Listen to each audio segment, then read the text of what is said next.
Return to your rest.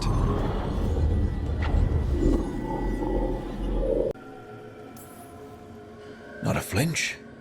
You really know what you're doing. Experience is the greatest teacher, and an open heart to what the spirits need. I bet not every necromancer looks so dapper when they're working, though. You choose the most extraordinary moments for compliments. Is that bad? Quite the opposite. It would have taken extraordinary skill to layer the involutions on this artifact. What a waste of talent. I like how passionate you are about your work. Death is one of the primordial forces. It breaks bonds as it lays the ground for the new. At times, there's something stirring about the elegance of it.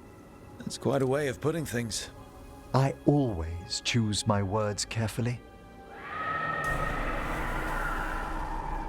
Forbidden necromancy can twist spirits. We must find this death mage and stop whatever they've done to them.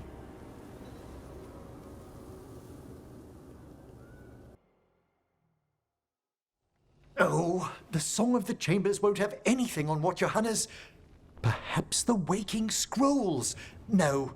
Manfred, have you seen the Fellmarch manuscripts?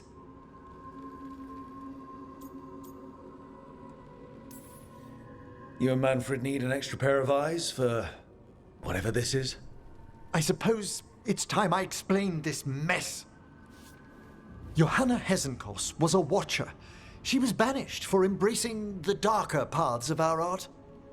Forbidden magic, blood sacrifice, nothing is beyond her if it leads to power, recognition, or both. Sounded like you knew her before all that. We were friends, once. If it helps, you've got someone who cares right next to you. That's very dear of you, but I'll be fine. It's so cute how you're such a bad liar. Things used to be much better between Johanna and me. She truly was brilliant, and we got on so well as students. We partnered on papers, rituals, research.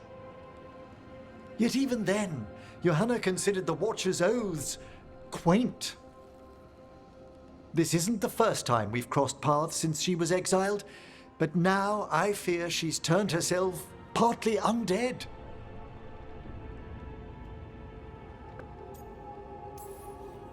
She made herself half undead? On purpose? There are advantages to undeath you may not be familiar with. I'm good. You saw Johanna's Lantern of Unwilling Souls. A necromancer could create monstrous undead with that much stolen life. Hezenkoss was yelling a lot about conquering Navarra City. We must stop her, Rook. Thank you, Manfred. Quite right. The Order's knowledge will see us through.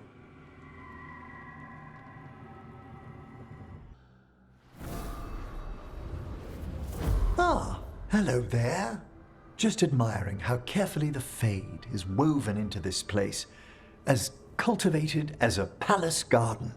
That's old elven stuff for you. Magic everywhere you look, and also where you don't. I do envy you, Rook. Really? A young rebel striking from the shadows against Tevinter's empire? Not to mention traveling with Varric. The adventures you've already had. It just kind of seems like my life. You don't regard anything you've done as singular? Well, something thrills at traveling with a dashing young man who's racing to stop an apocalypse, especially if he's shown unexpected interest in a new companion.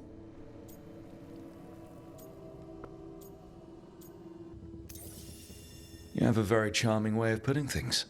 Well, thank you. And perhaps those years at the lectern have proved useful.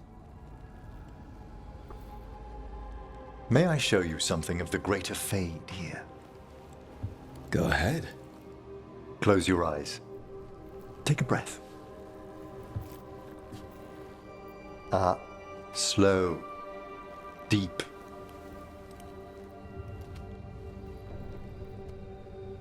Be born on the great currents. See now as they see.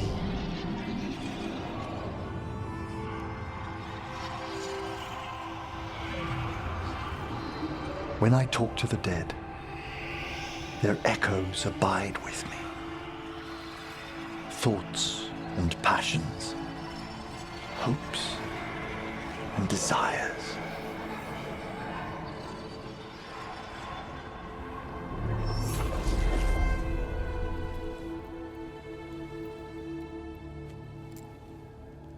You've expressed a distaste for necromancy, Rook, but death's borders illuminate the flow of life.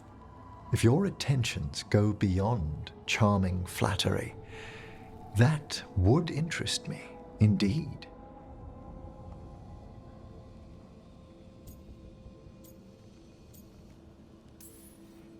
Let's see where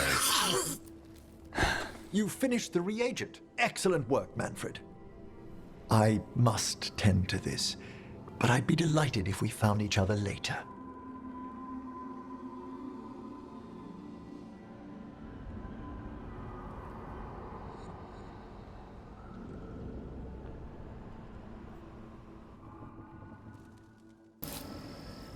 In memory of Rupert and Eleanora Volkarin. They walk eternity hand in hand. After I became a watcher, I erected a proper shrine to my parents. When I come to talk, I like to think they listen. Well, don't be shy. Introduce yourself.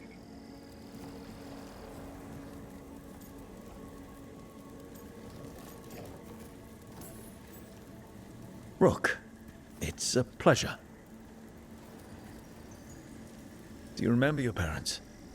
Some memories are bright. Others are akin to those dim early morning dreams one gets sometimes. Lately, I wondered what they'd think of our current course, the choices ahead. Your lichdom. What would they have wanted me to be?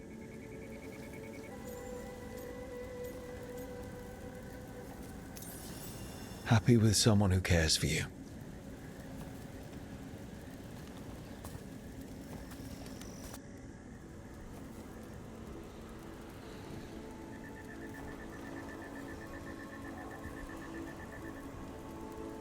Shroud's Kiss. I've always loved the legend around this flower. They say it grows on lovers' graves, and that one moves closer to the fade simply by inhaling its fragrance. Is that true? It is when I will it, my dear. What else?